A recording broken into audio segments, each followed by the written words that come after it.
हिंदुस्तान के किलों में शायद सबसे दिलचस्प कहानी जिंजी के किले की है।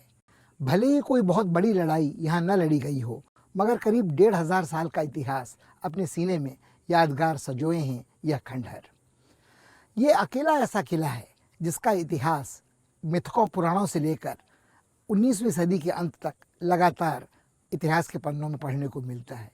कभी यह जगह थी पल्लवों के हाथ में, फिर चोलों और पांड्यों के हाथ में।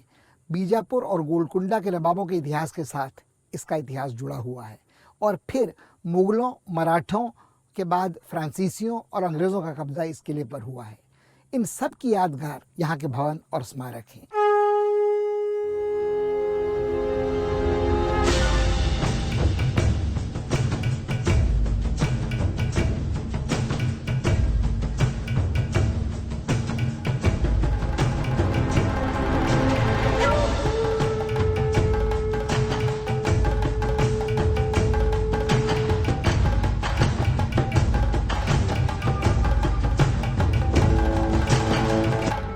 चेन्नई से लगभग 120 किलोमीटर दूर तमिलनाडु के वीरुपुरम जिले में स्थित जिंजी का किला दक्षिण के प्रसिद्ध किलों में से एक है। वास्तव में ये दुर्ग एक किला नहीं, बल्कि 3 चट्टानी दुर्गों का परिवार है जो जिंजी शहर और उसके साथ वाले इलाकों की रक्षा करता रहा है। जमीन की सतह से 900 फुट ऊंची सीना ताने खड़ी चट्टान पर प्रमुख किला बना है और प्राचीन भारतीय वास्तुशास्त्र के अनुसार इसकी गिनती गिरि दुर्गों में होती है।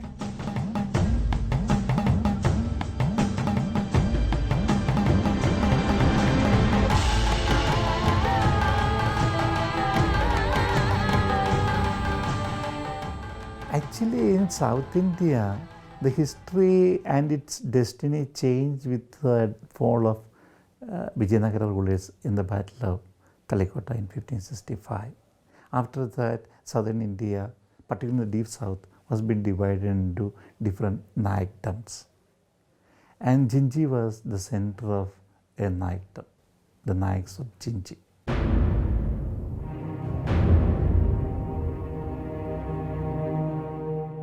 जिंजी विजयनगर साम्राज्य का हिस्सा रहा और यहाँ की सूबेदारी कृष्णा नायक को सौंपी गई। उसने सबसे ऊंची पहाड़ी पर राजगिरी नाम का किला बनवाया।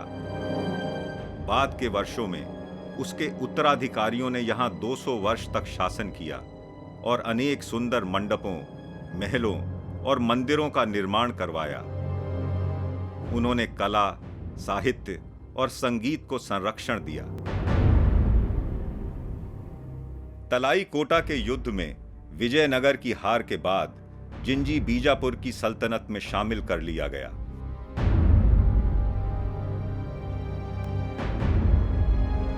जहाँ तक गिरिदुर्गों की श्रेणी है, सबसे पहला नाम जो याद आता है वह जिंजी के दुर्ग का है।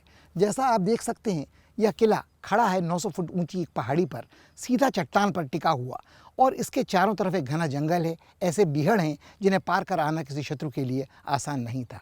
और यहाँ के रक्षकों ने इसकी पहरेदारी के लिए निर्माण करवाया है मीलों फैली इन प्राचीरों का, जो एक दूसरे के समानांतर खड़ी हैं, बड़े बड़े पत्थरों से बनाई गई, जिनके साथ साथ चढ़ती हैं सीधी खड़ी सीढ़ियाँ।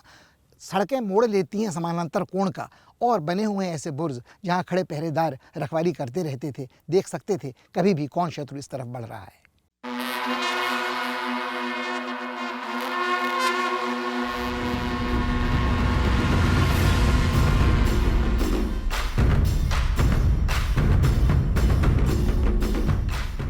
जिंजी के किले की रक्षा के प्रबंध में प्रकृति ने भरपूर योगदान दिया है। ऊंची चट्टान पर बने इस किले तक पहुंचना बहुत दुष्कर था। मोटी मोटी चट्टानों के ऊपर ऊंची मजबूत दीवारें खड़ी की गई थीं। विकट चट्टानें चढ़ाई वाले रास्ते पर किसी भी हमलावर का रास्ता रोकने के लिए रुकावट डालती थीं। घुमावदार रास्ते की चुनौती को और भी मुश्किल बनाने के लिए बीच बीच में सकरे दरवाजे बनाए गए थे।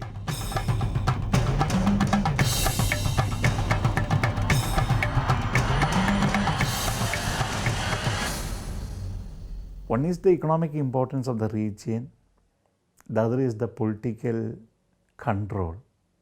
These are the two important reasons why a citadel of that nature was required at the hilltops. And hilltops were considered to be the safe centers at a time where guns or gunpowders were not in use.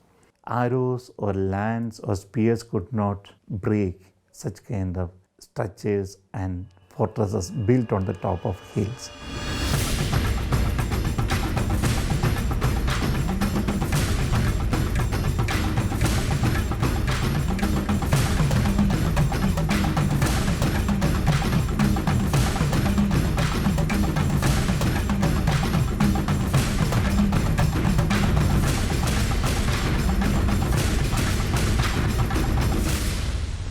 कोई 900 सीढ़ियाँ चढ़ने के बाद हम यहाँ तक पहुँचे हैं, लगभग किले के ऊपर, मगर पूरा ऊपर तक नहीं। कोई 200 सीढ़ियाँ अभी चढ़ना बाकी है। और जब हम यहाँ पहुँचते हैं तो हमें अंदाज़ा होता है कि जब हमलावर यहाँ तक पहुँचता था तो उसका मुकाबला होता था इन खड़ी सीढ़ियों से, जो पहुँचाती हैं ऊपर उठाई जाने वाले एक पुल तक, जिसे ऊपर खींचने के बाद सामने मुँह खड़ी रहती थी एक गहरी खाई, जिसे पार करना लगभग नामुमकिन था।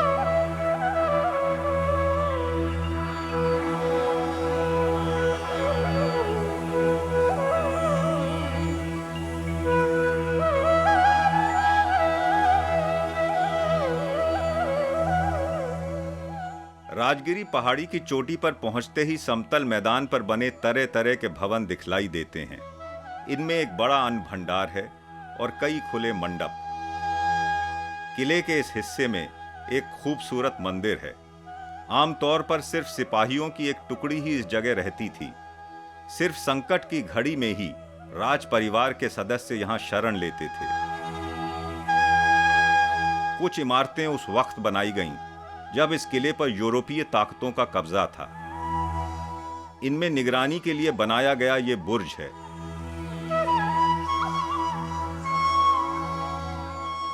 एक लंबी चढ़ाई चढ़ने के बाद आखिर हम पहुंच ही गए हैं जिंजी के किले के सबसे ऊंचे स्थान पर। यहाँ ऐसा महसूस होता है कि आप दुनिया की छत पर खड़े हैं। चारों तरफ साफ दिखाई देता है। कैसे कोई दुश्मन चढ़ सकता था नज़र बचाकर इस पठार पर। शिवाजी ने, जो महान योद्धा थे, जिन्होंने अनेक किले बनाए और किले फतेह किए, स्वयं यह बात कबूल की कि हिंदुस्तान के किलों में सबसे अभेद्य किला जिंजी का है, और अंग्रेज़ों ने तुलना की थी इसकी ग्रीक ट्रॉय से।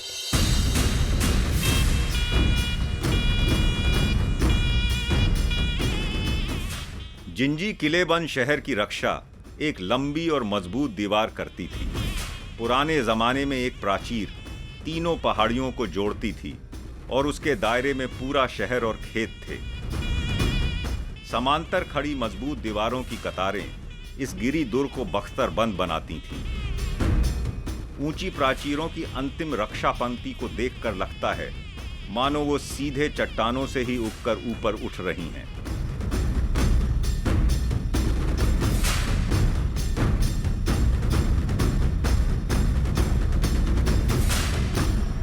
It was a one city. There are so many hillocks come under the city. So many bazaars will be there, so many streets will be there. The concept of constructing a fortified city, connecting the hillocks and rugged areas, so that that area will be easy to defend. That idea comes from the Vijayanagara rulers.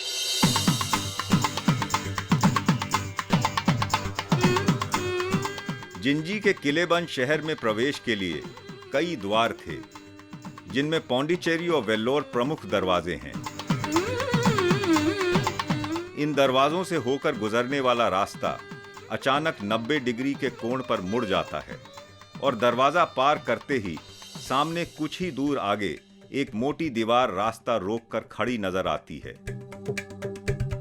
यहां दक्षिण शैली की मूर्ति कला देखने को मिलती है। Vijayanagar Empire soon established its supremacy over entire South India. The Vijayanagar rulers themselves have improved on the fortifications and added their own buildings, especially most probably the Kalyana Mahal as well as the temples that were built there. Because you can see definitely the style of the Vijayanagar Nayak there. Now when he was ruling, and his son Krishnappa Nayaka also, they made a name for themselves by their donations to various charitable causes and maintaining the temple. Sriman-Narayana, Sriman-Narayana, Sriman-Narayana, Sripadame Sharanam, Sriman-Narayana, Sriman-Narayana, Sriman-Narayana, Sripadame Sharanam, Sriman-Narayana, Sriman-Narayana, Sriman-Narayana, Sripadame Sharanam, Sriman-Narayana.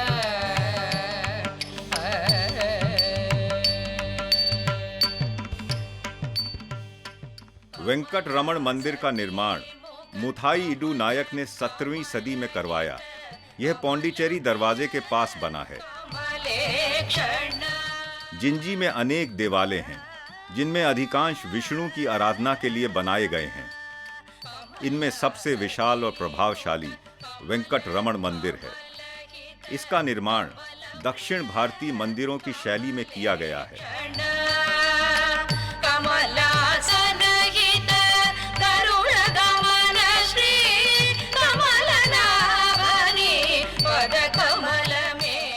ऊंचे गोपुरम, नट मंडप और खूबसूरत सजावट वाले खंबे यहाँ देखने को मिलते हैं। इनमें से अनेक स्तंभ उठाकर फ्रांसीसी शासक पौंडीचेरी ले गए।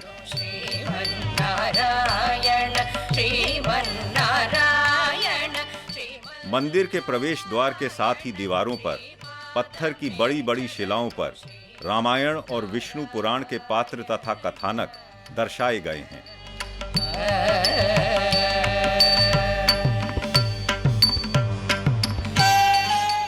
जिंजी के किले को अपने जीवन में अनेक आक्रमण झेलने पड़े। सौभाग्य कहें या संयोग, यह मंदिर विनाश से बचा रह सका है। निश्चय ही स्थानीय जनता ने इसके संरक्षण में महत्वपूर्ण योगदान दिया है। दक्षिण भारत के अन्य देवालयों की तरह वेंकट रमण मंदिर भी साहित्य और संस्कृति का जीवंत केंद्र रहा है।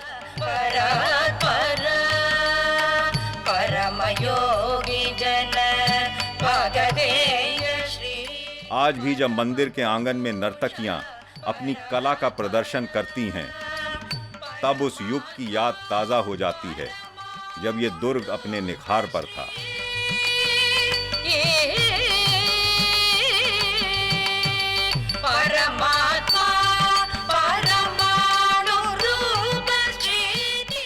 किले में खुदाई के दौरान जिंजी की स्थापत्य कला के कई रोचक तथ्य सामने आए हैं। Before excavating this royal enclosure, we had already excavated royal enclosure at Vijayanagara, that is Hampi, belonging to the main rulers. So we wanted to know the difference between a provincial capital and the royal enclosure in the capital city. There is very good comparison between the real royal citadel and the provincial capital citadel.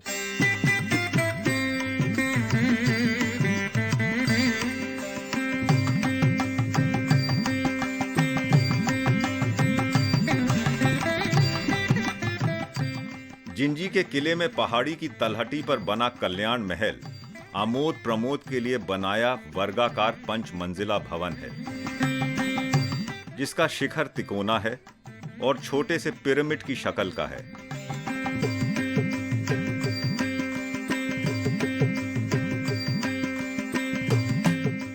इस प्रासाद का रूप अनोखा है और इसमें उस हिंदू इस्लामी शैली का समन्वय साफ दिखलाई देता है जो बीजापुर के भवनों की भी पहचान है।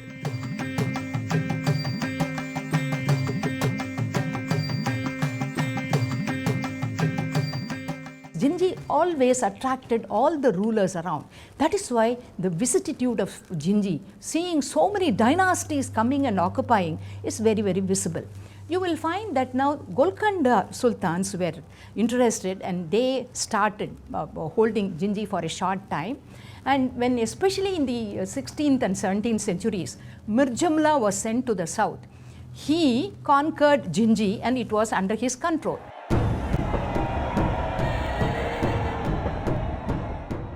जिंजी की दौलत औरंगजेब को ललचाती रहती थी। उसके सिपाह सलार मीर जुमला ने 7 साल की घेराबंदी के बाद इसे मुगलों के लिए जीतने में कामयाबी हासिल की।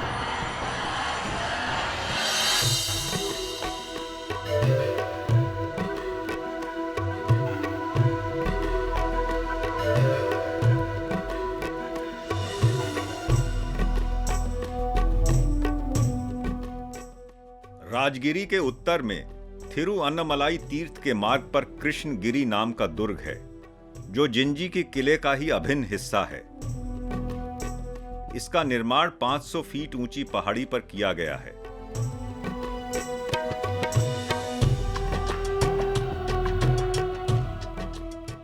भले ही कृष्णगिरी की किलेबंदी उतनी पुख्ता नहीं जितनी राजगिरी की है, पर तब भी कड़ी चढ़ाई चढ़ यहां तक पहुंचना किसी भी हमलावर के लिए विकट चुनौती पेश करता है।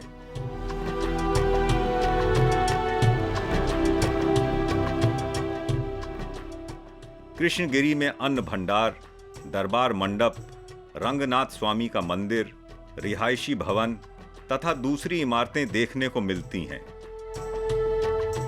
लगभग सभी इमारतों में हिंदू इस्लामी शैलियों का सह अस्तित्व देखने को मिलता है।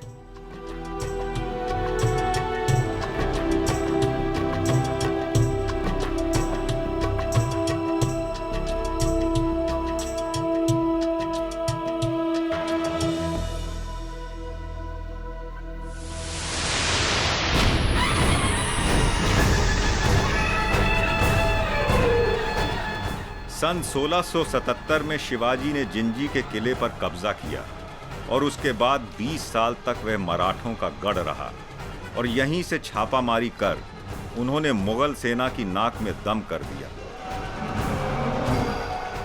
Shivaji had great political foresight. He relied on forts. He built a series of forts in order to protect himself, and Aurangzeb never managed till his death to got hold of Maharashtra because of the forts built by Shivaji.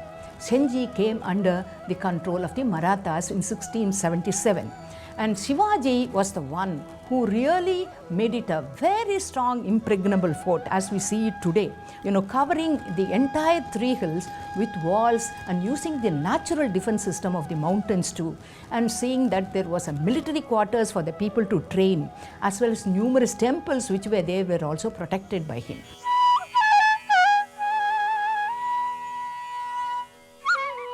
Krishnagiri के शिखर पर रंगनाथ स्वामी का मंदिर है, जिसे जिंजी के शासक ने व्यक्तिगत उपासना के लिए बनवाया था।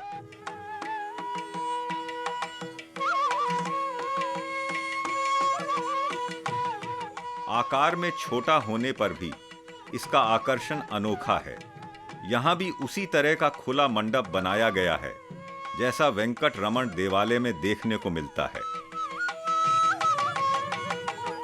Here you can see the construction, the arrangements, the ideas, everything Vijayanagara. So later on, see rulers have changed some things, constructed some structures, modified some structures, that goes on. But the basic is Vijayanagara.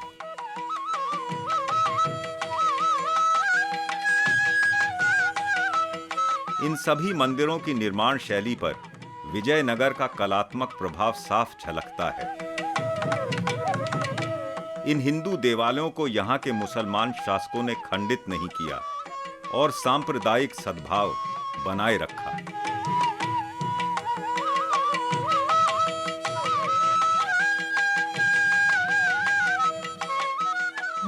numerous attempts made by Zulfikar Khan under the Mughals ended in a failure, and the Marathas, true to their nature, indulged in the guerrilla warfare and completely cut off the army of the Mughals from getting supplies. What happened is in 1697, under Zulfikar Khan, once again a huge army with a lot of preparations and experience came, and they did capture Jinji.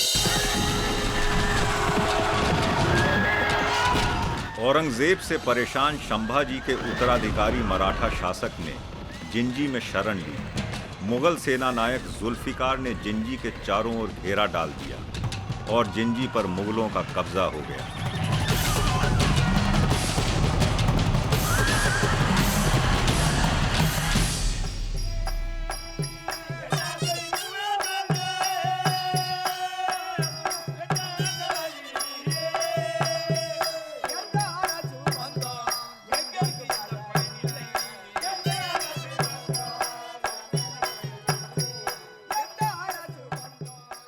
थिरुकूथु Tamil Nadu की एक लोकप्रिय जन नाट्य विधा है।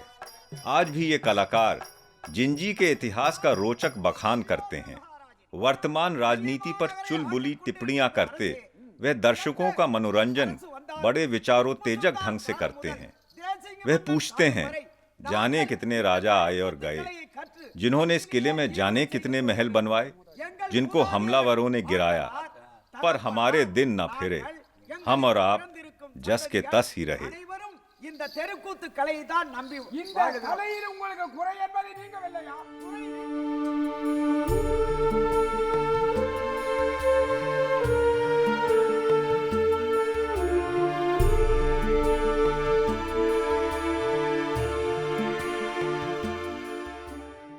कृष्णगिरी के अहाते में कई खूबसूरत मंडप हैं, जिनका निर्माण विभिन्न शासकों ने अपनी रुचि के अनुसार करवाया। इसीलिए यहां एक नहीं, कई भवन निर्माण शैलियों का संगम देखने को मिलता है।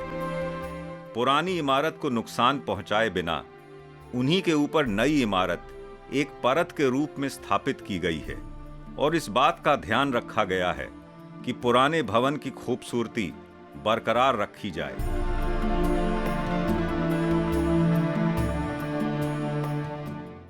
Several dynasties or several generations or king after king or this, that and the other, and all those have brought in elements, and therefore you have such a plurality of styles, architectural styles.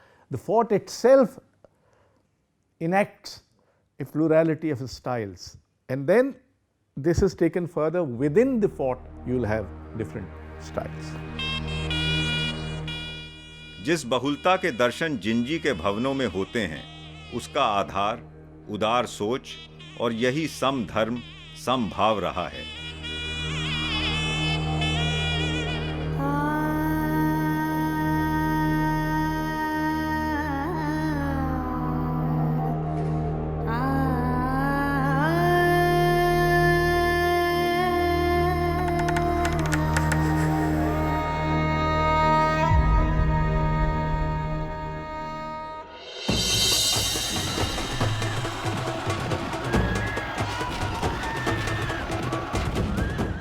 अठारहवीं सदी के मध्य में भारत के दक्षिण में यूरोपीय ताकतों के बीच जबरदस्त रस्साकशी चल रही थी। कभी अंग्रेजों का तो कभी फ्रांसीसियों का पलड़ा भारी बैठता था। अंत में अंग्रेजों की जीत हुई और जिंजी पर उनका कब्जा हो गया। अंग्रेजों के शासनकाल में जिंजी उपेक्षा का शिकार होता चला गया। खूबसूरत इमारतें धीरे धीरे खंडहर बन गईं। जिंजी के इस किले ने भारत के इतिहास में निर्णायक भूमिका निभाई है। हमारी ऐतिहासिक धरोहर का यह एक बहुमूल्य रत्न है।